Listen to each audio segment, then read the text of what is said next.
কবিতার নাম আমায় ছিঁড়ে খাও হে শকুন।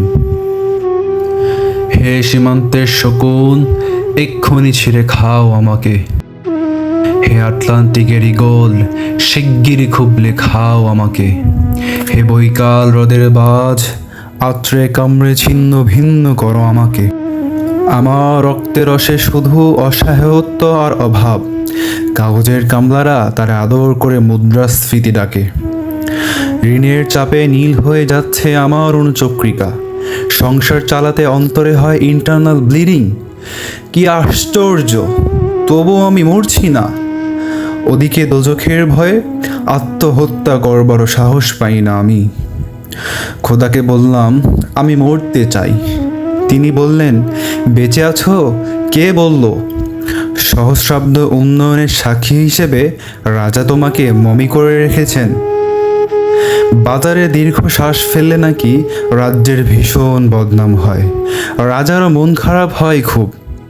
কোতালরা ফরমান জারি করেছে আমাকে সারাক্ষণ হাসতেই হবে, নইলে দেশি কুকুর ও বিদেশি মাগুরকে একবেলা ভালো মন্দ খাওয়ানো হবে আমার মাংস দিয়ে। নিত্যদিন ব্রয়লারের ভুঁড়ি নাকি ওদের ভাল লাগে না। অথবা আমাকে ভাগ দিয়ে বেচা হবে। মানুষেরও তো মানুষ খাওয়ার স্বাদ হতে পারে, তাই না? ভাগ্যিস তা বিদেশি সুপার শপে বিক্রি হবে না। দেশি মানুষেরই তো হক বেশি আমাকে খাওয়ার। এ দোজখী যখন নিয়তি, তখন আমি উদাম হয়ে ডাকছি দুনিয়ার শ্রেষ্ঠ মাংসাশী বিহকদের।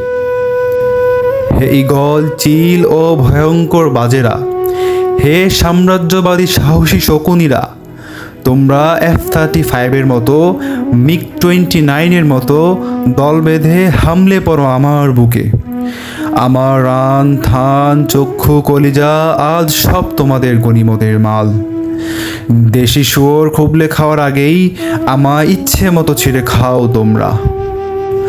দোহাই দোহাই, শুধু মস্তিষ্কটা খেও না আমার, তাহলে শীঘ্রই দাস হয়ে যাবে তোমরাও।